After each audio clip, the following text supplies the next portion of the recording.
Hola, buenas tardes. En esta oportunidad mis compañeras, Ángela Yurley Delgado Madero. María Elena Peña. estudiantes de primer semestre de especialización de neuropsicología de la educación, trataremos un tema importante como lo es los constructos teóricos asociados a la neurofisiología del sistema nervioso. Allí trataremos temas importantes como lo es el potencial de membrana, el potencial de acción, la bomba sodio-potasio, ley del todo o nada, sumación espacial temporal y sinapsis. Damos inicio hablando a qué hace referencia el potencial de membrana. Está entendida como la capacidad que tiene la neurona para responder ante un estímulo, se debe a las condiciones bioeléctricas que presenta su membrana plasmática. Cuando una neurona se encuentra en reposo, no significa que no está realizando ninguna acción, sino que existe un gasto de energía para mantener ese reposo, que son las condiciones más óptimas para que un mínimo de estímulo pueda generar una respuesta. Estas se distribuyen sobre la superficie interna y externa de la membrana. Es una neurona en reposo, existe una gran cantidad de cargas positivas en la cercanía de la cara exterior de la membrana plasmática y un exceso de cargas negativas en la cara interior de la membrana. Asimismo, como la hiperpolarización, cualquiera que sea su intensidad, siempre producirá respuestas electrónicas. En cambio, la despolarización, dependiendo de la intensidad, producirá una respuesta electrótica o una respuesta activa de naturaleza, todo o nada, en el potencial de acción. Como hemos mencionado, este se dispara cuando la despolarización alcanza un umbral de unos 20 MV. La despolarización, a su vez, las células se despolarizan reduciendo el potencial de membrana. Cabe mencionar que no todo el exceso de cargas positivas queda en la condición descrita anteriormente. En el interior celular, una parte de los iones positivos difunde a través de la membrana hacia el exterior, contrarrestando parcialmente el efecto despolarizante. Por tanto, se define como membrana MB a la diferencia potencial entre el interior y exterior de la célula, tanto en reposo como los distintos estados de activación neuronal. Esta diferencia de potencial se da cuando se vence la tendencia continua de la difusión a mantener en equilibrio las concentraciones de iones de ambos lados de las membranas. Sin embargo, gracias al transporte activo, las bombas contrarrestan esta igualdad y por tanto, este gradiente que se forma permite que se lleve a cabo la rápida despolarización de la membrana y que se produzca un potencial de acción. Al valor de potencial de membrana en el cual se produce el potencial de acción se llama umbral. El potencial de acción se define como los potenciales de acción que son el resultado de cambios de la permeabilidad de la membrana por la actividad de canales o proteínas embebidas en la membrana de bicapa lípida que facilitan el movimiento pasivo de iones específicos en favor de sus gradientes electroquímicos. Un potencial de acción es un cambio de potencial de membrana desde un potencial de reposo hasta otro potencial de reposo. A diferencia de otros cambios de potencial de membrana, los potenciales de acción se caracterizan por ser de todo o nada. Tienen un umbral de excitación y una duración estereotípida. Inmediatamente después de un potencial de acción, la célula tiene un periodo refractorio durante el cual es más difícil o imposible desencadenar un segundo potencial de acción. Al igual que casi todos los cambios del potencial de la membrana, el potencial de acción son cambios del potencial de membrana que se propagan a lo largo de la superficie de las células excitables. Se conocen mejor en las células nerviosas y musculares, pero también ocurren en otras células, entre ellas las células huevo o asociadas en la fecundación. Tenemos la fase inicial, la despolarización y la repolarización. Su duración en los nervios y los músculos esqueléticos es del orden de un ms, en el cual las células musculares ventriculares cardíacas, su duración es de varios cientos de milisegundos. En nervios y músculos esqueléticos, los cambios de permeabilidad subyacentes son un aumento transitorio de la permeabilidad al sodio seguido, después de un retraso por un incremento de la permeabilidad de potasio, por la activación de los canales de sodio y potasio, respectivamente. Los potenciales de acción cardíacos son más complejos e involucran también la activación de canales de calcio. El potencial de acción axónico se genera por el flujo de corriente iónica a través de canales específicos de sodio y calcio y potasio, regulados por voltaje. En las dendritas de neuronas centrales se observan potenciales de acción semejantes a los axones y también potenciales de acción de calcio dependientes. En el soma neuronal, los canales de sodio y potasio, voltajes dependientes, están concentrados en la zona de decisión de la neurona. El cono axónico en el axón amielínico se distribuye a lo largo de la superficie axonal, mientras que el axón mielinizado se ubica en los nodos de Ranvier. Cuando los potenciales sinápticos graduados electrónicos alcanzan una suma espacial o temporal, una intensidad suficiente como para producir una despolarización, esta produce un cambio cualitativo en la conducta de la membrana en esta zona. Un grupo de canales de sodio que se mantienen cerrados a nivel del potencial de la membrana de reposo se abren masivamente, aumentando la conductancia del sodio.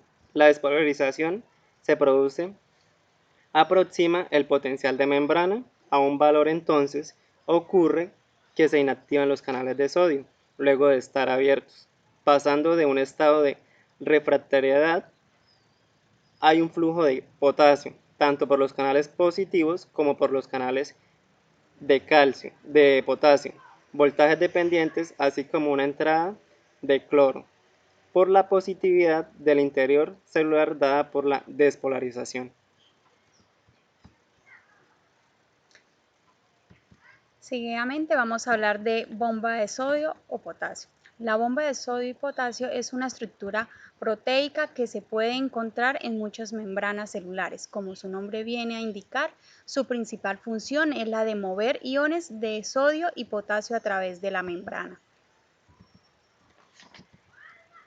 Este proceso ocurre en una forma de transporte activo, haciéndolo en contra del ingrediente de concentración. En el interior de la célula, el sodio está menos concentrado que el exterior, mientras que ocurre al contrario con el potasio, haciendo menor concentración fuera que adentro. Para llevar a cabo esta bomba utiliza la energía obtenida de la hidrólisis del ATP y por eso es considerada una enzima de tipo Na más K más ATP. Gastando esa energía hace que la célula expulse sodio mientras introduce potasio. Esta bomba pertenece a la clase de las bombas iónicas de la clase P, dado que desplazan iones. Este tipo de bombas está formadas por al menos una subunidad catalítica al transforme membrana, estructura la cual que posee un lugar en el que se puede unir una molécula de ATP y una subunidad beta menor. Un dato importante, fue descubierta en 1957 por Jean Kuhn, un químico y profesor universitario danés que ganó el Premio Nobel de Química gracias a este hallazgo. ¿Cómo es su estructura? La bomba sódico-potasio es una estructura con función enzimática. Su estructura está conformada por dos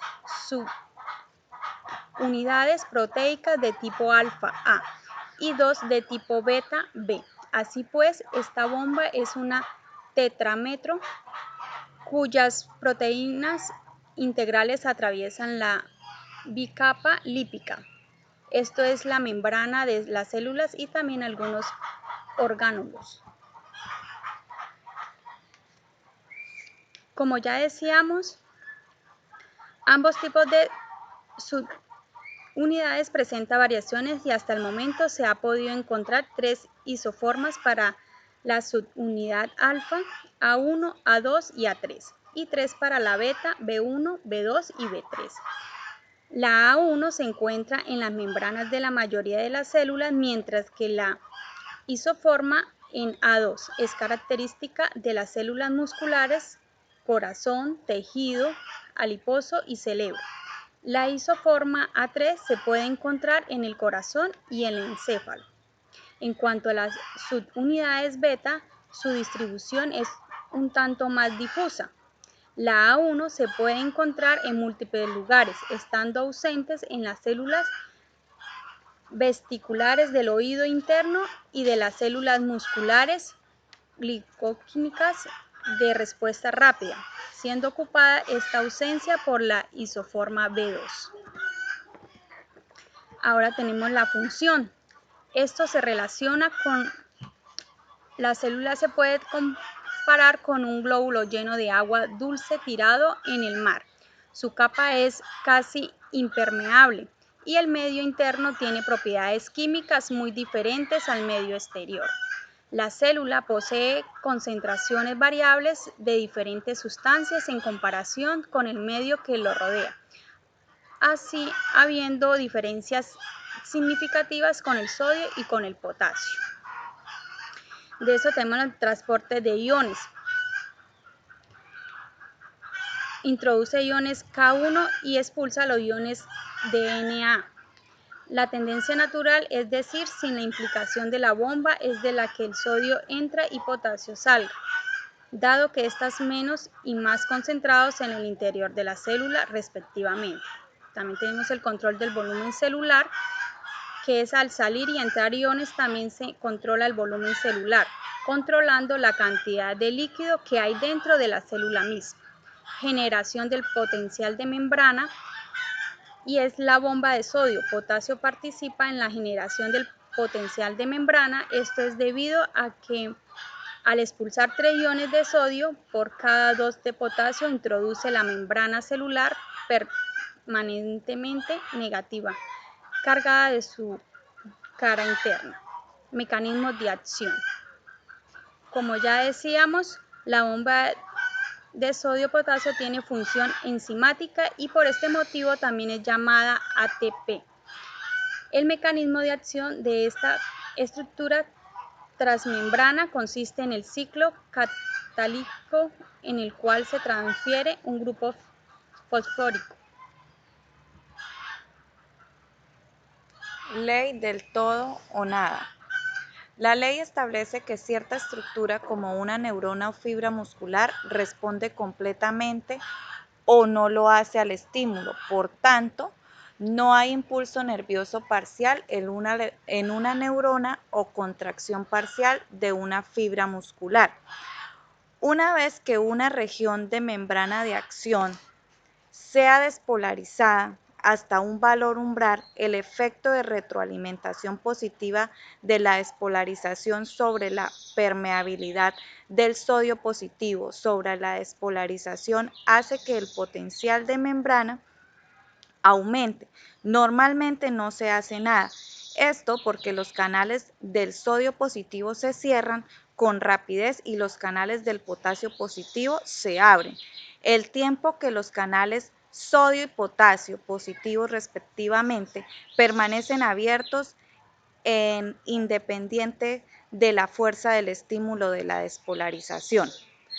Así, la amplitud, el tamaño de potenciales de acción es todo o nada cuando la despolarización está por debajo de un valor umbral. Las compuertas reguladoras del voltaje están cerradas. Cuando la despolarización alcanza un umbral, se produce un cambio de potencial máximo. Dado que el cambio desde menos 70 potencial de acción o voltaje de membrana hacia 3 membrana voltaica o potencial de membrana y de regreso de menos 70 solo dura alrededor de 3 milisegundos. Este potencial se ve como una espiga. Por ende, los potenciales de acción a veces se llaman potenciales de espiga. Los canales solo se abren durante un periodo fijo, pronto se desactivan, un proceso que difiere y simplemente cerrar las compuertas. La desactivación ocurre de manera automática y dura hasta que las membranas se han despolarizado. Debido a esta desactivación automática, todos los potenciales de acción tienen casi la misma duración. De igual modo, puesto que el gradiente de concentración para el sodio positivo es relevante constante, la amplitud de los potenciales de acción son casi iguales en todas las acciones en todo un momento. La sumación espacial y temporal se produce cuando hay activación sincrónica de dos o más terminales nerviosas. La suma temporal se produce cuando una salva de potenciales de acción alcanza un terminal nervioso. Para ser un poco más específicos, la sumación hace referencia al proceso de adición de respuestas postsinápticas aisladas causadas por estímulos continuos en tiempo y espacio. Por tanto, cuanto mayor sea la suma del potencial postsináptico excitatorio, PPSE, mayor será la posibilidad de alcance del umbral. Por su parte, la sumación temporal es el resultado de la acumulación del neurotransmisor liberado por un único bulbo terminal sináptico, dos veces más en sucesión rápida. Ocurren en la misma localización, pero en diferentes momentos. No obstante, la sumación temporal se refiere al resultado de la acumulación del neurotransmisor liberado simultáneamente por varios bulbos terminales sinápticos que ocurren en diferentes localizaciones. La sinapsis es la transmisión de los impulsos nerviosos de neurona a neurona, de neurona a músculo, neurona a glándula. El sistema nervioso humano está compuesto por unos 1011 neuronas, las cuales son unidades especializadas en la comunicación de señales y estas señales se transmiten por la sinapsis, las cuales se han calculado en 1015, es decir, 10.000 sinapsis por neurona aproximadamente. En la imagen que vemos encontramos una sinapsis neuronal porque se está uniendo neurona a neurona. Aunque depende del tipo de sinapsis de que se trate, una sinapsis puede presentar diferentes componentes. Así se tiene el botón terminal o sináptico que está limitado por la membrana plasmática conocida como membrana presináptica y contiene a las vesículas sinápticas que en su interior almacenan neurotransmisor, tal como lo podemos observar en la imagen, pero también hay un espacio que puede ser de unos 20 nanómetros o más amplia como las varicosides sinápticas del sistema nervioso autónomo. La membrana de la neurona continua con la que realiza la sinapsis corresponde a la membrana postsináptica que presenta en su superficie los receptores específicos para el respectivo neurotransmisor liberado. Este espacio, el espacio intersináptico, es un espacio o hendidura sináptica, el espacio que existe entre las dos membranas. Según el mecanismo empleado para la transmisión de información neuronal, la sinapsis puede dividirse en dos: sinapsis química y electrónica. La sinapsis química es un neurotransmisor, es liberado desde la membrana presináptica al espacio sináptico. La disfunción de esta sustancia química a través del espacio sináptico para llegar a la membrana postsináptica.